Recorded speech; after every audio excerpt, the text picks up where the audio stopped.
Hey guys, so I want to do the thing about outreaches. I might have to split this up in parts. Hopefully not. Um, so I uploaded the other thing I think this morning about street preaching. Um, okay, so I'm gonna go ahead and get started. This is obvious over the years that many men, well, even women now, the church I go to, both men and women do go on outreaches because there are men and women out there, families. So it helps, a lot of times men can talk with men easier than a woman could, you know. Same thing with women. Sometimes it's easier for a woman to speak to another woman than it is a man to another woman. And if there's language barriers, there's always good to have someone who knows how to speak Spanish or sign language or whatever, language to help reach people, whether it's one-on-one or a corporate, I call it corporate outreach, like where there's a group of you from your church or Bible study that goes out to neighborhoods or shopping centers or wherever to reach people. Anyways, as I was saying, many men lack understanding in the area of outreaches. Need to understand the purpose behind and practical aspects of outreaches. Section 1, the purpose of outreaches. A, need to clearly understand the purpose of outreach. I want to create a forum where the gospel can be presented to sinners so they can be saved. 3 parts forum, a place or event, their presentation, witness, preaching, altar call, resulting in salvation. So the 3 parts is forum, the presentation, and salvation. Number 2, to help us understand, we'll divide into 2 main kinds of outreaches: the spontaneous or unadvertised outreaches. Anywhere there are people, the gospel can be presented. It don't always have to be to get permission, advertise, rent a hall. For example, a famous bank robber in the 1930s named Willie Sutton, when asked why he robbed banks, Sutton simply replied, "Because that's where the money is." Where's a good place to for an outreach? Where the sinners are, those who are not right with God. Where do people gather? Parks, beaches, parking lots, street corners, outdoor malls, various other places. Many pioneers make the mistake of trying event after event in their building or hall to draw people, often unsuccessfully. In the meantime, they pass by the many crowds of people that they could have presented the gospel through witnessing or preaching. And when you say pioneers, those who got sent out to start a church, whether by their own accord or a church told them, hey, let's go to this city or this side of town, let's put you there and start a church. Either way, doesn't matter as long as they're a pastor. Jesus used a well, a boat, a yard, shopping area. In Acts, they used temple grounds, political gathering, etc. Where do people pass? Might not necessarily already be gathered, but has traffic that could potentially stop or be drawn over, like a busy street, sidewalk, bus, train station, school as it lets out, shopping centers, concerts, sporting events. You can hand flyers out, get a blowhorn to share your testimony, bullhorn, whatever you call it. So we need to develop outreach eyes. We could witness street preach do a quick drama there. John 4:35 says, "Behold, I say unto you, lift up your eyes and look on the fields, for they are white already, ready to harvest." Okay, we then do A, B, N, or on to C. Advertised or pre-planned outreaches. In this kind, you don't have an existing crowd. You have to draw them to your venue. Whether it's a concert, film, drama, revival, testimony, debate, children's event, etc.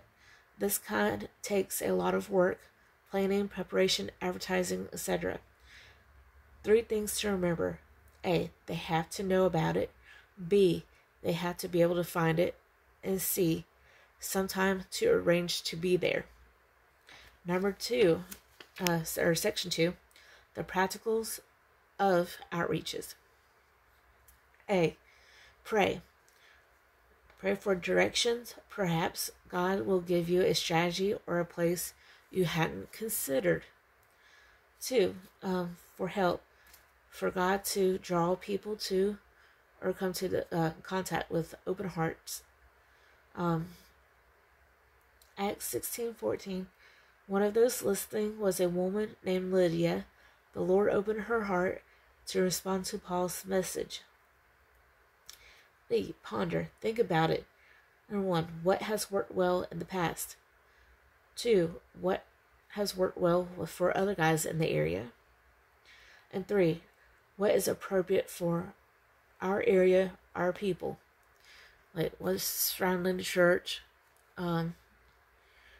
Even are there gas stations? Are there stores? There's neighborhoods, apartment complexes. You can go into those and hand out flyers, tell people about it. Advertise on radio. If you have to, TV. I know news covered one of our Halloween events one time, just because someone invited out was telling people about it, and they knew someone in the news business, and they came up with the truck. So it was good advertising on for us, you know.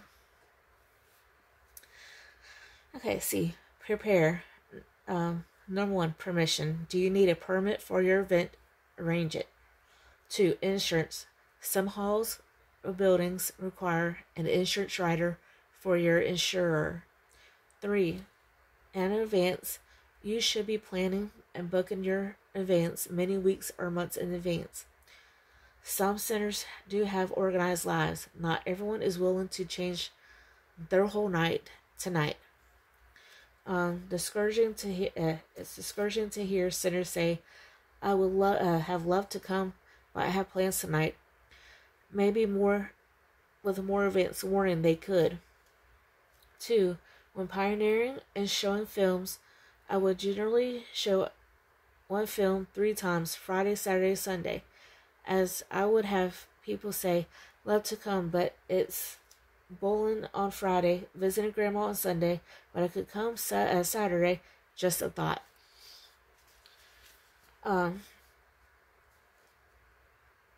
You do impact teams a disservice if only outreach that is done is by them on the day of the event.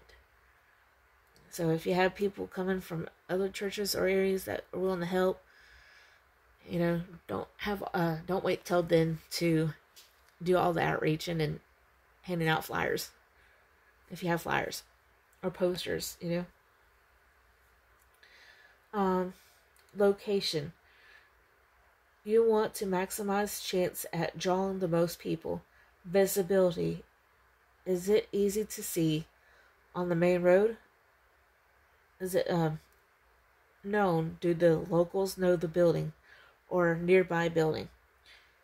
Maybe it's better to pay a little more for... Oh, never mind. I skipped over. Okay. Many make mistakes of going for the cheapest location, like I saved $50 and sacrifice the number of visitors maybe it is better to pay a little more for a more visible location and draw more visitors. As if you don't have it in a church building, you have it in a hall or another building, or outdoors in a park or something like that.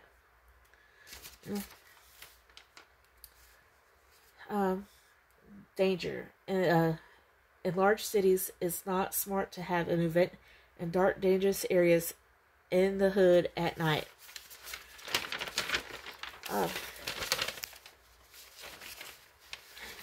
Okay, and advertising.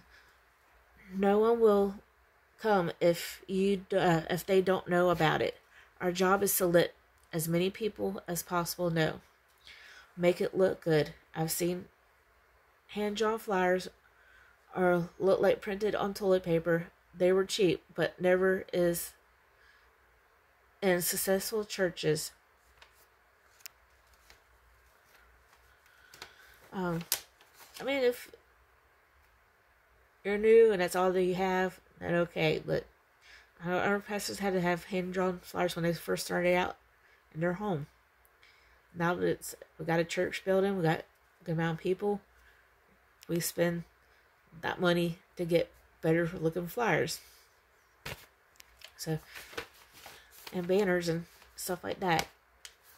So it definitely depends on where you're at financially, how many people are in the church. That makes a difference too. Have clear directions. Either include a map or give directions. Local landmarks like next to McDonald's, Burger King, etc. Miracle Crusades. A picture of the man won't draw sick people. Use pictures of miracles with captions like back, injured, healed. Or use names of sicknesses, injuries, diseases. Sick people identify, hey, I've got that. Maybe God can heal me too. We've just recently did flyers with 2 people that got healed during a revival or recent service. And we're about to have a revival next week. So we've used that on our flyers. Like, hey, if you come, this could happen to you too. You know? Let's see. Impact teams. Once you book, communicate. Tell them if it's canceled in advance. Give directions of when or where you want them to meet. Phone numbers. Give directions, maps, where they to go, where to speak. Clear instructions. What they're to do for the daytime meet. To meet. Have them outreach in the area near the event, not 20 miles away. Have enough flyers for the team. Have your people prepared to work all day. Have an event that night so they can see some fruit for their labors. Tell the van drivers how many got saved for the day and night. That's what makes people willing to come and help you. If you have people to come help. Same goes with people in your church. When we have that part too, help take care of the nurseries, the kids, watch them for a day, especially if they don't have people to watch them. Help prepare meals for lunch. People can come back, take a break, eat something, and go back out if it's an all-day outreach type thing. And definitely pray. Have that time to pray each and every day for the event. Okay. Number 7, altar calls. Have cards, pins there, people ready to distribute them. Please remove from our wording. Have people ready to pray with people. Have people geared to deal with people in the altar call. Get the cards, get people to talk to, welcome those who prayed after the service. When men make these mistakes, they often come to the wrong conclusion. Crusades, concerts, films don't work here. This isn't our city, or big deals here.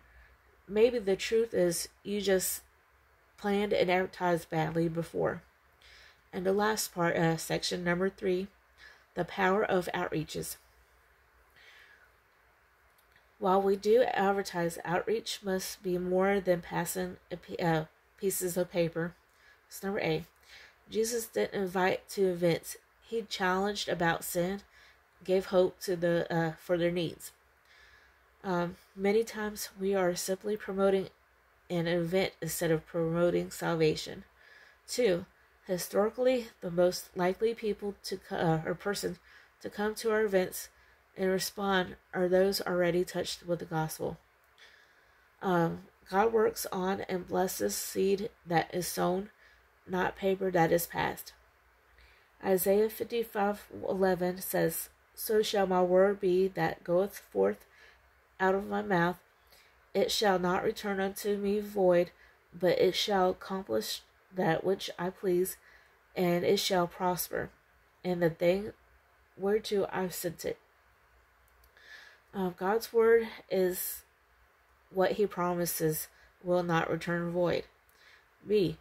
Often the reason why it is necessary for the emphasis or pressure to be on getting out the flyers.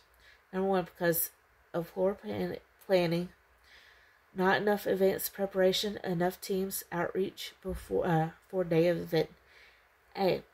If plan better, organize better, you can have people advertise. But most importantly, witness. And that's the main thing. And that was it. I'll see you guys later. Now have a good night, day, whatever time it is that you watch this. Fortunately, I'm not able to be at church tonight. I've had to work. Kind of had to wait till the lady goes to bed. To do these. I have the monitor in here. I've always said that when I'm here, or 9 times out of 10 I will, just so I can hear her. If she stirs or need help, whatever it may be. But thank you guys so much for listening to me talk, even when I'm stumbling over my words. I can't pronounce stuff. Thank you again for subscribing and all that, and giving me a chance, my channel's chance, and hopefully it'll grow. I've always said I want to do a little bit more than Bible studies. I still want to do my Bible studies on a particular day, but everything's just not how I want it to be right now. As far as schedule wise, I do have to help my mom out a lot, and a lot of times I haven't had to come in and help her out a little bit. She might have a doctor's appointment, so I might have to go and in a little bit early, or come in when I'm off, to help out. So hopefully things will settle down for a little bit, and I am not next week, but I think the week after or the week after that. Trying to think. I don't remember it. I know soon, next few weeks, I'm gonna go see my uncle. Y'all pray for my Uncle Michael. He's just had a lot of health issues, and I think I said something in the past video where he had to go back to the hospital. It looked like he may have had another heart attack. They want him to get his affairs in order, so we're kind of hoping we don't have to go sooner than what we had planned, but if we have to, we have to. That's family. Family's just as important.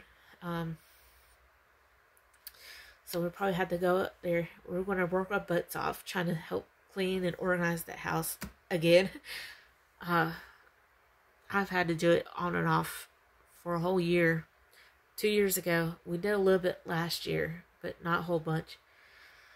So I'm like, I was hoping this would be more fun and like getting out and with family and doing stuff for him, and especially because we're going to be celebrating his birthday when we get there.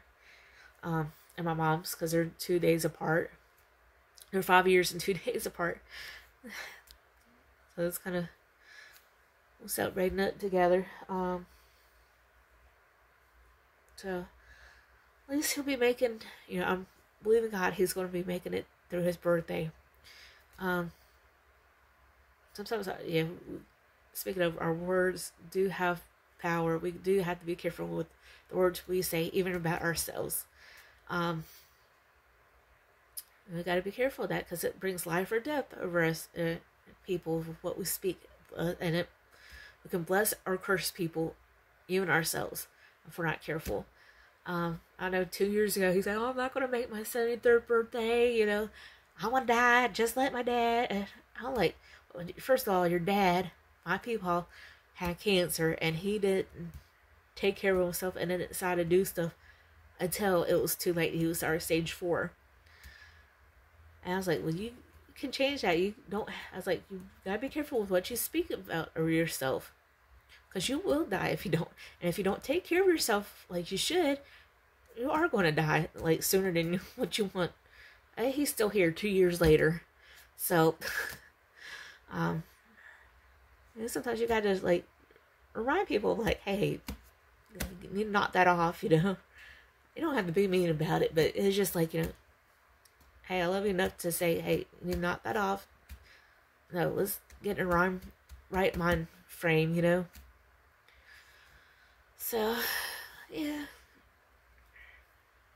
I understand he's got a lot going on. He's scared and stuff, but, it's like if you truly believe God, I was like, you should trust God enough to override that fear and that worry. I'm not saying stuff don't pop up and that don't rear its ugly head. I'm just one of those people that, I'm like, okay, I'm not going to worry about this. I want to trust God. I want to put it in his hands. I want to pray about it and leave it to God. I've made it this far. I'm doing decent or good at least. I could be worse off than what I am. So, I try to keep that a positive mind frame on that, and believe and trust God. But I'm go ahead and end this. I'll see you guys later. I want to go check on her, make sure she's okay, in bed, because she hasn't been making much noise, so usually I hear her turn over or something. Love you guys. Bye.